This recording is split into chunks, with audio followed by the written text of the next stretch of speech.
వికసిత పుష్పాలు కార్యక్రమానికి అందరికీ స్వాగతం సుస్వాగతం. మాస్టర్స్ బ్రహ్మశ్రీ పత్రిజీ స్వర్ణమాల అమ్మ దంపతుల ఇద్దరికి హృదయపూర్వక ధన్యవాదాలు తెలుపుకుంటూ కార్యక్రమంలోనికి వద్దాం. ఈ రోజు మనకి వికసిత పుష్పాలకి కార్యక్రమానికి అతిథిగా వచ్చారు భాను పట్నాయక్ గారు విజయవాడ నుంచి.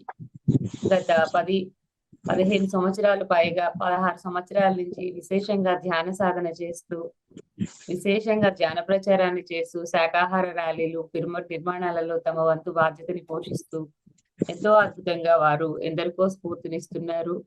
ఏది జరిగినను దానిని పాజిటివ్ గా తీసుకొని దానిలోని అందరికి ఎలా ఉండాలి అని తను ఉదాహరణగా ఉంటూ ఉన్నారు. ఈ రోజు అటువంటి గ్రేట్ మాస్టర్ యొక్క విశేషమైన జ్ఞానాన్ని మనం తీసుకుందాం. Welcome madam. నమస్తే. నమస్తే. Please continue. మొట్టమొదటిగా మనం గురువు అయినటువంటి బ్రహ్మర్షి పితామహ పత్రిజీ గారికి స్వర్ణమాల అమ్మకు ఆత్మ ప్రణామాలండి.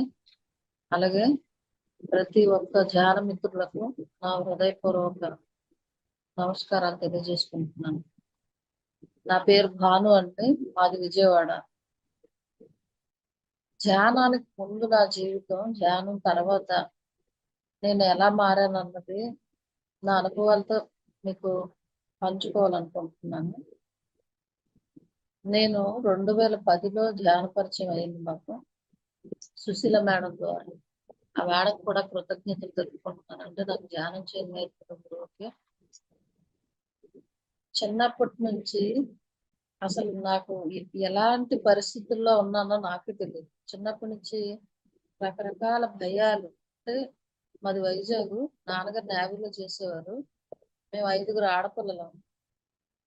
అంటే ఇంకా ఎలా ఉంటుందో చూడండి. అందరికి ఇంట్లోంచి బయటకు వెళ్ళకూడదు, అలా ఉండాలి, ఇలా ఉండాలి, చాలా రకాల భయాలతో పెరిగాను.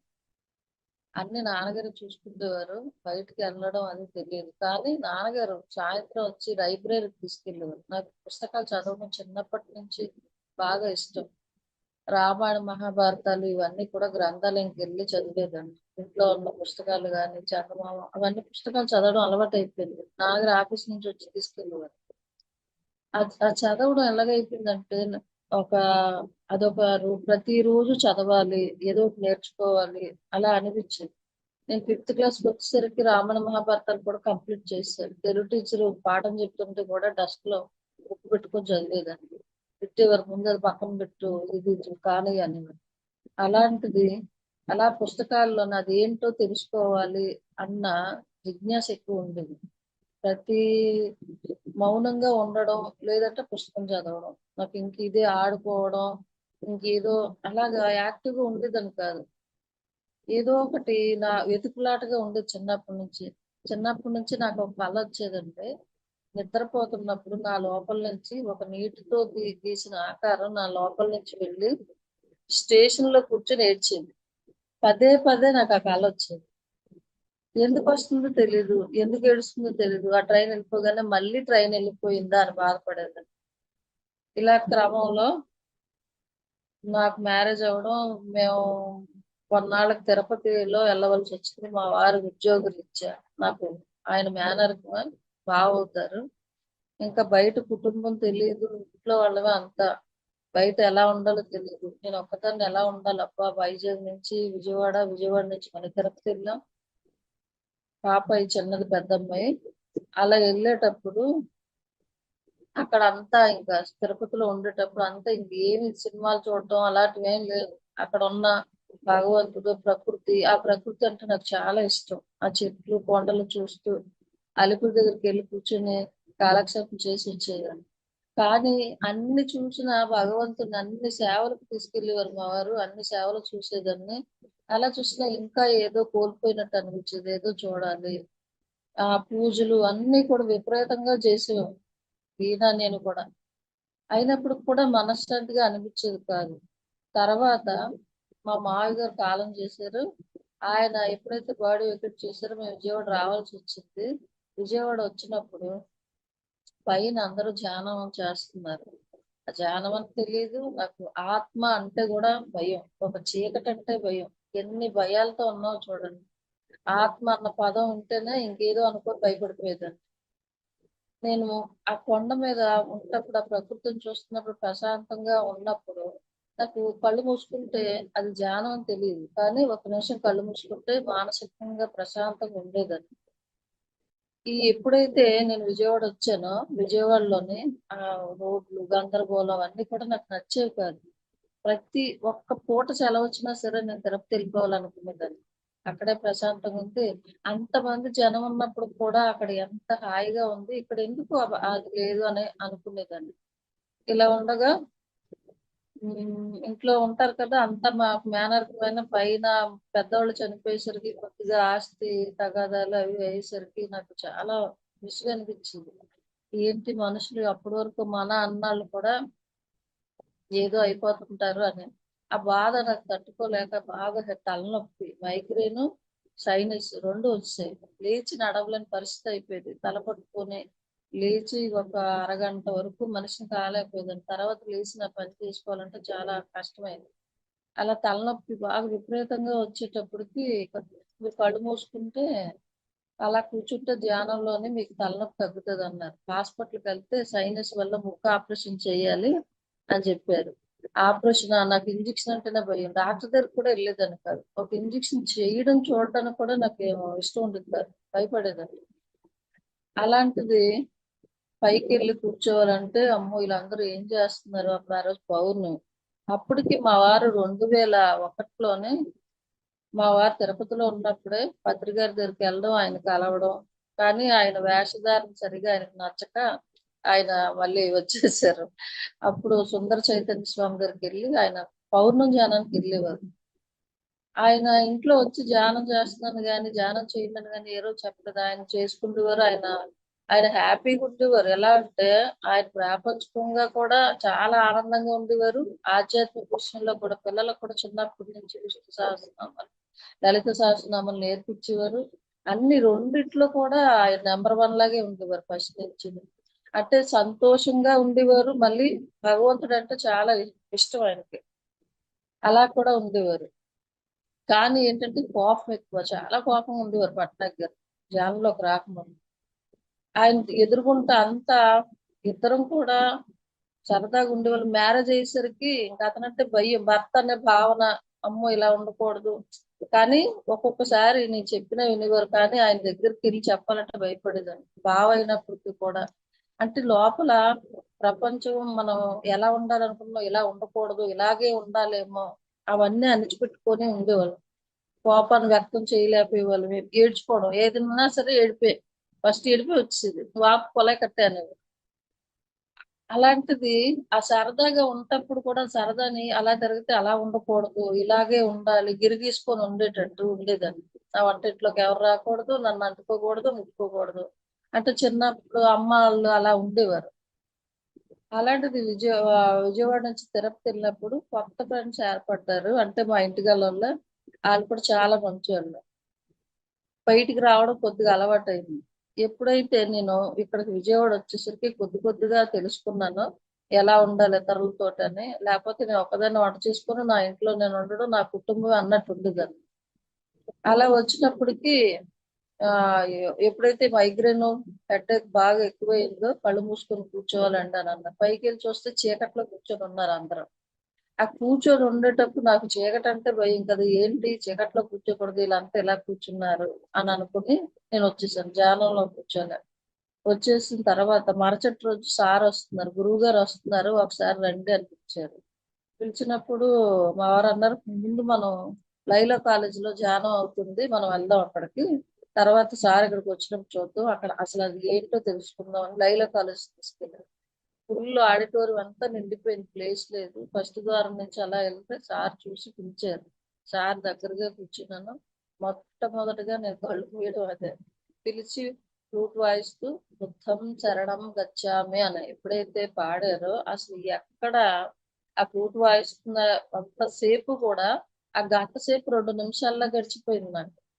నిమిషం కూడా కళ్ళు మూయలేను నేను. ఆ గంట ఎలా కళ్ళు మూసుకున్నానా, ఏం చేశానన్న స్థితిలోకి వెళ్ళిపోయాను. ఒక గంట ధ్యానం అయిన తర్వాత అలా చూసారు కళ్ళల్లోకి. ఇంటికొచ్చి మాట్లాడలేదప్పుడు నేను. ఇంటికొచ్చాక ఇంకా పైన ధ్యానం జరుగుతుంది కదా! వెళ్దాము అనుకుని అనిపించింది. తర్వాత బాబా గుడిలో పెట్టారు. అలా అయిన తర్వాత మూడో రోజు మళ్ళీ జెండా ఎగరేయడానికి వచ్చారు సార్. అప్పుడు చిట్టునగరం వచ్చినప్పుడు వెళ్తే గంధం రాశారు సార్. గంధం రాసి చేయి పట్టుకుంటే ఏంటి మగోళ్ళు అంతా కలిసిపోయి ఇలా చేయి పట్టుకొని గంధం రాయడం ఏంటి అని నేను తుడిచేసుకున్నాను. కానీ అప్పుడు తెలీదు సార్కి తర్వాత సార్ వెమ్మట ఎంత పడ్డామో. సార్ ఎలా చేస్తున్నారని నేను వెనక్కి వచ్చాను. ఏంటి అలా కళ్ళలోకి చూస్తున్నారు ఆయన అంటే, గురువు గారు అంటే మీ కళ్ళల్లో చూసి మీరు ఏంటి అన్నది ఆయన తెలుసుకుంటారు అని. ఇంటికి వచ్చాక కళ్ళు మూతలు పడుతున్నాయి నాకు. ధ్యానం చేయాలి అనిపిస్తుంది. ఇంకా బాబా గుడికి వెళ్ళి ధ్యానంలో కూర్చొని తర్వాత వారం రోజులు కంటిన్యూగా ధ్యానానికి వెళ్తున్నాను. ఇంట్లో చెప్పి వెళ్ళినప్పుడు మా వారు బయటికి పంపించరు.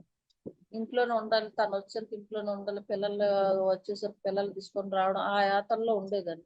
కానీ ధ్యానంలో కూర్చుంటే కళ్ళు తెరవలేని స్థితి, అందరూ క్లాప్స్ కొడుతుంటే అప్పుడు తెలివి వచ్చేది. కానీ ఏం జరుగుతుందో నాకు అర్థమయ్యేది కాదు. తాళాలు ఇవ్వకుండా రావడం వల్ల పెద్దమ్మాయి నా దగ్గరికి వచ్చింది. అందరం ధ్యానంలో ఉన్నాము.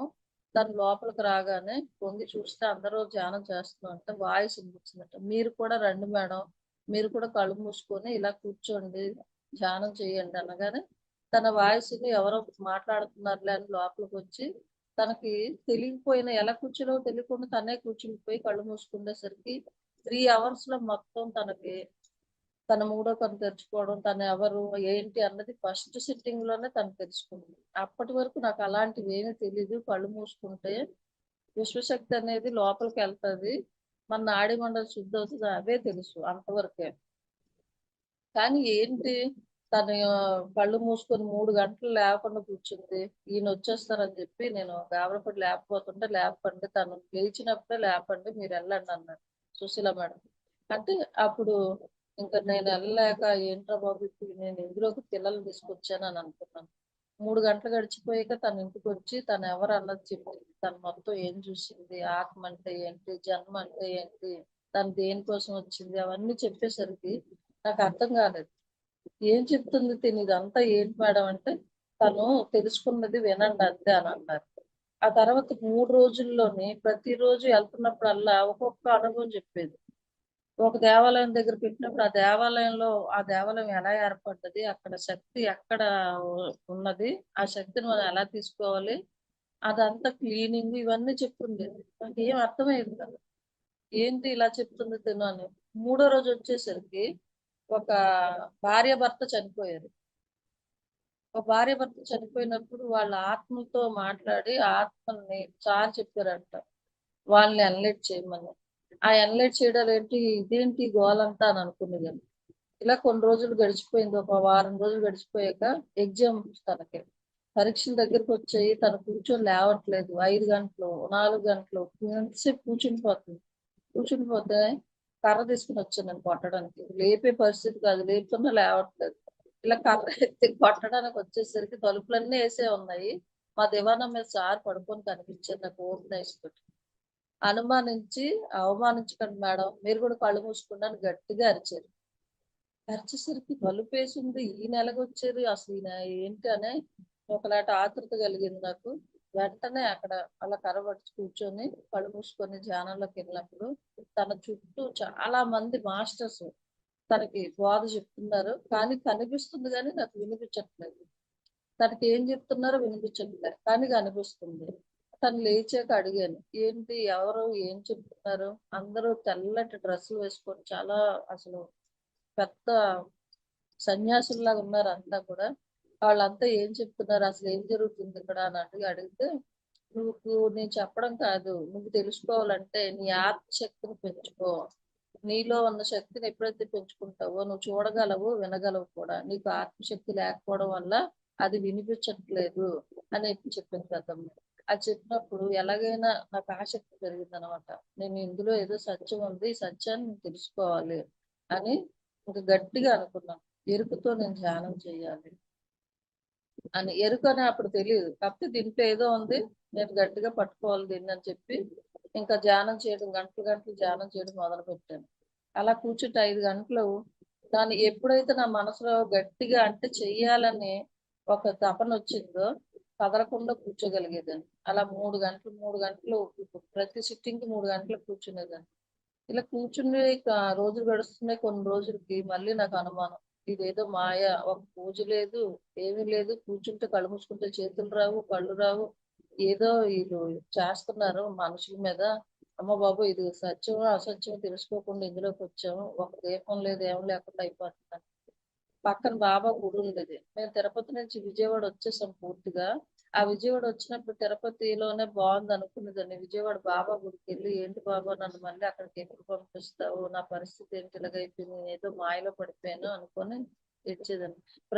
ప్రతిరోజు ఏదో ఒకటి పెరుగన్నమో నేనేం చేస్తే పట్టుకొని వెళ్ళి హారతికి వెళ్ళి వచ్చేదాన్ని. అలాంటిది ధ్యానంలోకి వచ్చాక కాళ్ళు కట్టేసినట్టు ఎప్పుడు పడితే అప్పుడు పని అయిపోగానే కూర్చునిపోవడం, కళ్ళు మూసుకోవడం, ధ్యానం చేయడం ఇలా జరుగుతూ ఉండేది.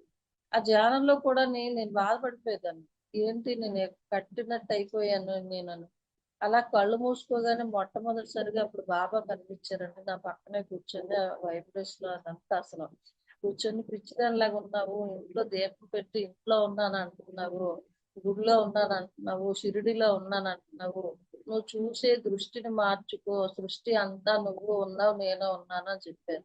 ఆయన అలా చెప్పినప్పుడు ఆ మాటలు నా లోపలికి వెళ్ళి అప్పుడు అనిపించింది అనమాట, మనం ఒక్క భగవంతుని ఒక పూజ గదిలోనో లేకపోతే ఆ గుడిలోనో లేకపోతే అక్కడ ఉన్న షిరిడీలోనే ఉంటాడు అనుకోవడం తప్పు.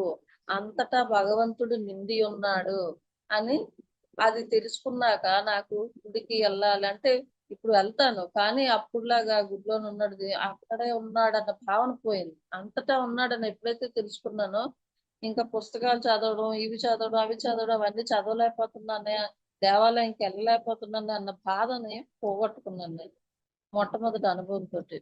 ఇలాగా జరుగుతుంది. మళ్ళీ మామూలు పిల్లల్ని ఇలాగ ఈ ధ్యానంలో పెట్టానంటే నేను, ఈ పిల్లలు ధ్యానం చేసుకుని చదవకుండా ఏమైపోతారంటే, తనకి ధ్యానం చేసుకున్నప్పటికి వైజాగ్ ధ్యాన మహాచక్రానికి వెళ్ళాం. ఆ వెళ్ళేటప్పుడు 9 రోజులు సెలవు కావాలి కదా, ఫస్ట్ ఒక 2 రోజులే ఉంటారని అనుకున్నాం. తర్వాత ఆ వెళ్తున్నప్పుడు ఒక సంఘటన జరిగిందండి. నేను ట్రైన్ టైం అయిపోతున్నప్పుడు పరిగెట్టుకొని స్టేషన్ కి రావడం, ఆ భోగిలోకి ఎక్కేటప్పుడు రూప మేడం అని ఆవిడ, ఫ్రెండ్ మేడం లేట్ అయిపోతుంది, చెయ్యి ఇచ్చి లోపలికి తీసుకొచ్చారు. అప్పుడు కూర్చొని కళ్ళు మూసుకుంటే నా కళ గుర్తొచ్చింది. నేను ధ్యానం కోసం ఎన్నాళ్ళు ఎదురు చూస్తున్నాను, ఈ ధ్యానం కోసం అంటే ఆ ట్రైన్ వెళ్ళిపోతుంది, ప్రతిసారి కూడా నేను ఆ కళ కంటుంది ఏంటంటే ఆ ధ్యానం ఎప్పుడు వస్తుందో, ధ్యానాన్ని అందుకోవడం కోసం నా ఆత్మ పరితపిస్తుందని అప్పుడు తెలుసుకున్నానండి. నిజంగా ఆ రోజు ఆ కళ ఇంకా మరి రాలేదు. అంటే చూడండి, మనకు తెలియకుండానే మన ఆత్మ ధ్యానం గురించి ఎదుగుతుందనే సత్యాన్ని నేను తెలుసుకున్నానండి. అలాగే బాబా గారు ఆ సత్యాన్ని తెలిపినందుకు బాబా గారికి కూడా కృతజ్ఞతలు. ఇంకా ధ్యానం మీద ఎక్కువ ఇష్టం ఏర్పడింది. ఈ ఇష్టం ఏర్పడిన పిల్లలందరూ వెళ్ళిపోయారు. నేను వైజాగ్ ధ్యానమా చక్రంకి వెళ్ళినప్పుడు అమ్మ వాళ్ళ ఇంటికి వెళ్ళి అక్కడ అందరికి షెల్టర్ ఇచ్చామన్నమాట. వరలక్ష్మి మేడం, రూప మేడం వీళ్ళంతా వచ్చి అక్కడ 11 రోజులు వాళ్ళు ఉండి ఆ ధ్యానమా చక్రంకి వెళ్ళేవారు. వాళ్ళతో పాటు వెళ్తుంటే ఆ అమ్మ అనేవారు, ఎందుకు అంత తెల్లవారుజామున ఒక్కరే ఆడపిల్లలు వెళ్ళిపోతున్నారు మీరు అసలు అని. కొంత దూరం ఉండేవాళ్ళు. అంటే మాస్టర్స్ వస్తారండి, 2 మాస్టర్స్ అంటే నేను వెనక్కి తిరిగి చూసేదాన్ని, ఎవరు వస్తున్నారు అని. మన పక్కనే ఉంటారు మేడం అనేవారు. నిజంగా అండి, అలా కళ్ళు మూసుకుంటే 2 మాస్టర్స్ మాతో వస్తున్న అనుభూతి పొందేదాన్ని. అలా వెళ్ళేటప్పుడు ధ్యానంలో కూర్చునేటప్పుడు నా చుట్టూ ఎవరు లేరు. పచ్చిక బయలులో కూర్చొని ఉన్నప్పుడు నాకు తెలియకుండానే నా లోపల సైనస్, మైగ్రేన్, అసలు బాడీ అంతా తేలిగ్గా అయిపోయి ఒకానొక స్థితిలోకి వెళ్ళిపోయాను నేను. అంటే కళ్ళు మూసుకోగానే తేలికైపోయాను నేను. తేలికైపోయి నా లోపల ఏది లేదు, అంతా శూన్యం అని తెలుసుకున్నాను నేను. అది తెలుసుకొని ఇంటికి వచ్చేటప్పుడు మళ్ళీ ధ్యానం చేసినప్పుడు ఆకాశం మధ్యలో నేను ఉన్నట్టు, నా చుట్టూ గ్రహాలు తిరుగుతున్నట్టు, అంటే విశ్వం అంతా ఉన్నాను. అలా ఒక అనుభవం వచ్చింది. ఏంటి ఇలా కనిపిస్తుంది అంటే, మీకే అర్థం అవుతుంది అని చెప్పేవారు. అర్థం చెప్పేవారు కాదు అప్పుడైతే. మీకే అర్థం అవుతుంది, మీరు ధ్యానాన్ని కంటిన్యూ చేయండి అని. అలా సాగుతూ ఉండేదండి. నాకు ఈ తలనొప్పి అంతా పోయి చాలా సంతోషం వేసింది. అలాగే ఇంక ఇంటికి వచ్చాక మా వారు ధ్యానం క్లాసు స్టార్ట్ చేద్దాం మా డాడీ అని చెప్పింది. మనం ధ్యాన యజ్ఞాన్ని ఇంట్లో చేస్తున్నాం. మీరు ఈయన మార్కెటింగ్ చేసేవారు కదా, ఇప్పుడు ఐబీపీ ఉండేది. టైంకి ఆయన టిఫిన్ ఇవ్వకపోతే ఇంక ఇంట్లో చాలా కేకలేసేవారు. ఆయన టిఫిన్ చేసి వచ్చాక ఆయన వెళ్ళిపోతే ఇంట్లో ఉండేది ఒక 5 రోజులు ఉండేవారు. ఎక్కువగా మార్కెటింగ్ కదా, ఆయన ఊర్లంతా తిరుగుతూ ఉండేవారు. అలాంటిది మీరు ఏం చేస్తారో తెలీదు. మనం ఈ ధ్యానంలో కూర్చొని పిల్లలకు కూడా చాలా భయం ఉండేది ఇతనంటే. ఇంక ఎప్పుడైతే ధ్యానంలోకి వచ్చామో ఈయన పిల్లల్ని చక్కగా అసలు ప్రేమగా చూసుకుంటేవారు. వాళ్ళ డాడీ ఎదురుగుండా కూర్చొని మాట్లాడలేని పిల్లలు కూర్చొని సంతోషంగా షేర్ చేసుకునేవాళ్ళం అన్నీ. హాయిగా మాట్లాడుకునేవాళ్ళం. డాడీ మీరుండి మీరు తప్పనిసరిగా ధ్యాన యజ్ఞంలో పాల్గొనాలి మన ఇంట్లోనే అని చెప్పి 11 రోజులు ఫస్ట్ స్టార్ట్ చేసింది. అలా 41 డేస్ చేశాం. అయితే ఆ రోజు ఎప్పుడైతే ఈయన అక్కడ చూసారో ఆయనకి బాబా గారిలా కనిపించారట. వీళ్ళు ఎందుకు ఇంత ఉదయాన్నే వెళ్ళిపోతున్నారు? అసలు నాకు చెప్పకుండా నాతో కాకుండా ఎళ్ళలేని ఈవిడేంటి ఇలాగ వెళ్ళిపోతుందని చెప్పి ఆయన వెనకాతల వచ్చారు. ఆ వచ్చినప్పుడు జానమా చక్రంకి రాగానే ఆయన మెట్లెక్కే విధానం అంతా చూసి ఆయన చూసి అల్లా అచ్చా కరేగా అన్నారు పత్రి గారు. అనబోయేసరికి ఈయనకి ఇంకా పత్రి గారిలా కనిపించలే. బాబా గారిలా కనిపించి ఇంకా ఆ రోజు నుంచి ఆయనకి ఇంక ఇష్టం ఏర్పడ్డది. ఆయన కూడా ఇంకా నాకు గురువు ఈయనే అని అనుకున్నారు. ఇంక ఇంటికి వచ్చాక వెంటనే మేము స్టార్ట్ చేసాం 41 డేస్. 41 డేస్ చేసినప్పుడు ప్రసాద్ గారు, ఖమ్మం ప్రసాద్ గారు ఈయన కలిసారు. ఆయన క్లాసులు పెట్టడం అసలు ఇంటికి ఎవరు పిలవకుండా ఆ రోజు ఎవరో మాస్టర్స్ రావాలో ఆళ్ళే వచ్చేవారు. ముందు రోజు నేను కూర్చొని రేపు ఎవరిని పిలవాలి? ఎలాగ ఈయనేం పట్టించుకోరు. అయినా ఆళ్ళే వస్తారని అంటారు ప్రసాద్ గారు. ఎలాగని కూర్చుంటే రేపు ఎవరొస్తారో ఆళ్ళకి కనిపించేవారు. ఆళ్ళేమి జ్ఞానాన్ని ఇస్తున్నారో తెలిసేది నాకు. అలా ఉండేది. ఆ వైబ్రేషన్ వాళ్ళు ఎప్పుడొస్తున్నారో సందు చివర ఎక్కడో చివర ఉన్నాళ్ళు మాస్టర్స్ వస్తున్నారని నాకు తెలిసిపోయేది. అలా జరుగుతూ ఉండేదండి. మళ్ళీ నాకు అనుమానం. ఇది కరెక్టేనా? ఇదేమైనా విధిలో పడ్డానా? ప్రతిసారి అనుమాన పడేదాన్ని. దాని క్లారిటీ వచ్చింది. అలా ధ్యానం చేస్తున్నప్పుడు మొట్టమొదటిసారిగా 'మరణం లేని మీరు' బుక్ చదివాను. అది చదివి పడుకుంటే నా లోపల నుంచి బయటికి ఆ సోల్ వచ్చేటప్పుడు నాకిష్టమైన ప్లేస్‌కెళ్ళిపోయాను తిరుపతి. నాకెప్పుడు తిరుపతి ఎళ్ళాలి అని ఉండేది కదా! ఆ తిరుపతి ఎళ్ళిపోయి ప్రదక్షిణలు చేస్తూ ఉండేది. అంటే ఆ స్థితిలో అప్పుడు అలా ఉన్నాను. ఆ ప్రదక్షిణ చేస్తూ నేనేంటి డ్రెస్ ఏసుకోలేదు అన్నట్టుగా అది ఒక దూది పిండి ఆకారంలా కనిపించడం. మళ్ళీ నాలోకి వెంటనే ఎప్పుడైతే ఆ ఇది వచ్చిందో వెంటనే నా లోపలికొచ్చేది. అలా ఫస్ట్ సారి వచ్చాక తర్వాత నుంచి 'మరణం లేని మీరు' బుక్ చదువుతున్నప్పుడు ఆ బుక్‌లో ప్రతీది కూడాని నా కళ్ళ ఎదురుగుంట కనిపించింది. ఏ బుక్ చదివినా సరే అందులో నేనున్నాను అనిపించేది. అలా బుక్స్ చదువుతూ ఉంటప్పుడు ఆ జన్మలో ఆ సంబంధించిన జన్మతో నేను కూడా ఉన్నాను అనిపించేది. ఇలా అవుతుండగా నాకు ఇంకా ఇంట్లో మా రెండో అమ్మాయి మీరెంతసేపు నెట్ కట్ చేసేశారు, టీవీ తీసేశారు, టైం దొరికితే ధ్యానమే ఇంకా. అయితే మాస్టర్స్ రావడం, సజ్జన సాంగత్యం ఇల్లంతా కూడా పండగ వాతావరణంలా ఉండేది. అలాగా పట్నాయక్ గారు ఇంకా తన పని అనుకోకుండా అయిపోయేది. ఫోను ద్వారావే మార్కెటింగ్ అంతా అయిపోయేది. 20 డేస్‌లో ఇంట్లో నుండి ఒక 5 రోజులు ఆఫీస్ పని చూసుకునేవాడు. ప్రతి క్లాస్‌కి అటెండ్ అయ్యి మాస్టర్స్ రావడం, వాళ్ళకి వండుకోవడం, తెల్లవార్లు సజ్జన సాంగత్యం, క్లాసులు అలాగా అవుతూ ఉంటాయి. ఇంటికొచ్చిన ప్రతి ఒక్కరు ఇంట్లో కూడా మళ్ళీ సప్తాహాలు పెట్టించేవారు. ఆళ్ళనక్కడ తీసుకెళ్ళి మాస్టర్స్ రావడం, ఇలాగా అసలు ఎంత హడావిడిగా ఉండేదంటే, అలా ఉంటప్పుడు కూడా నాకు చాలా అసలు ఈయనెప్పుడు కూడా ఆఫీస్‌కెళ్తే ఇంతకుముందు ధ్యానంలోకి రాకముందు ఏ 2:00కైనా, 3:00కైనా జనాలు తీసుకొచ్చి ఈళ్ళు భోజనం పెట్టనివ్వరు. ఫస్ట్ నుంచి కూడా ఆయన. అప్పుడు విసుక్కుండేదాన్ని నేను. కానీ ధ్యానంలోకొచ్చాకండి వంట చేస్తుంటే ఎంత ఆనందం. ఆ వంట చేసి మాస్టర్స్ పెడుతుంటే. నిమిషంలో ఏదుంటే దాంతోటి ఎంతో అసలు నే నాకే తెలీదు అంత చక్కగా ఉండేది ఆహారం. అంత అలుపు కూడా ఉండేది కాదు. తెల్లవార్లు సజ్జన సాంగత్యం చేయగలిగేదాన్ని. మళ్ళీ మాస్టర్స్ వచ్చినప్పుడు ఈ వంట కార్యక్రమాలు, క్లాసులు ఏర్పాటు చేయడాలు అసలు ఏమాత్రం అలసటే ఉండేది కాదు. అలా జరుగుతూ ఉంటప్పుడు వంట చేసేటప్పుడు ఎలా చేయాలని అన్నది నా లోపల నుంచి మాటలు వినిపించేవి. ఈ రకంగా చేసినప్పుడు ఇలా ఉంటది. ఈ రకంగా ఎందుకేస్తారు? ఈ పసుపు ఎందుకేస్తారు? ఇలా ఎందుకు చేయాలని మనం అనుకుంటాం. చిన్నప్పుడు పొయ్యి శుభ్రంగా కడిగి, అన్నపూర్ణాదేవి చదివి, అమ్మాళ్ళంతా వంట చేసేవారు. అప్పుడు అబ్బా! ఈళ్ళకేం చేదస్తం అని. కానీ ఆళ్ళు చూడండి అంత చక్కటి ప్రశాంతంగా వంట చేసేవారు కాబట్టే, వాళ్ళు ఇలాంటి రోగాలు కూడా లేదు అని నాకప్పుడు అర్థమైంది. మనం వంట చేస్తూ, పిల్లల్ని తిడుతూ, క్యారేజీలు కట్టడం టైం అయిపోతుంటూ, మనసు ఎక్కడో పెట్టి వంట చేసేవాళ్ళం. ధ్యానంలోకి రాకముందు. అలా చేసినప్పుడు ఆ వంట చెత్తలాగా ఉండేది. మన వంట మనకి ఏదో చేస్తున్నాం అంటే చేసేవాళ్ళం, కానీ అందులో శక్తి ఉండేది కాదు. ఇప్పుడు ధ్యానం చేసినప్పుడు చూడండి, ధ్యానం చేయలేని వాళ్ళ వంట చూడండి ఎలా ఉంటుందో మనం గమనించగలం. ఎందుకంటే మన ఆత్మశక్తి వంటకి వెళ్తదండి, తప్పనిసరిగా ఆ వైబ్రేషన్ మనం చేసే పదార్థంలోకి వెళ్తది. దానికి ఒకసారి పిప్పల గారు చెప్పారు మన ఆలోచన విధానం ఎలాగ ఉండాలి అని. ఇలాగే మాస్టర్స్ పిప్పల గారు, నందా సార్ అందరూ వచ్చేవారు. ఒక్కొక్కరు ఆ పంచుతుంటే అది నిజమేనా అని మళ్ళీ నేను తర్కం చేసి అది కరెక్టా కాదని చెప్పి నేను అలాగే చేసేదాన్ని. ఏ ఆలోచన లేకుండా వంట చేసినప్పుడు ఎలాగ ఉంటది, మన ఆలోచనతో పిచ్చి పిచ్చిగా ఉంటే వంట ఎలాగ ఉంటది. ప్రతి ఒక్కటి చూడండి, వంట వంట చేయడం, కాయగూరలు కట్ చేయడం, మనం ఎలా తినాలి, ఇతరులతో ఎలా మాట్లాడాలి అన్నది నిజంగా మనం ధ్యానంలోకి వచ్చాక నేర్చుకున్నామండి. అంతకు ముందు చేసాము, కానీ ఇప్పుడు తెలుసుకొని చేస్తున్నాం. ప్రతి పనిని కూడా తెలుసుకొని చేస్తున్నాం.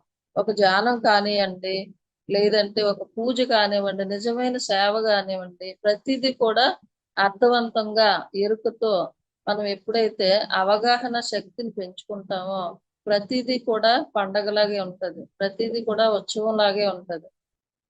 ఇంట్లో ఇలా జరుగుతూ ఉన్నాయి.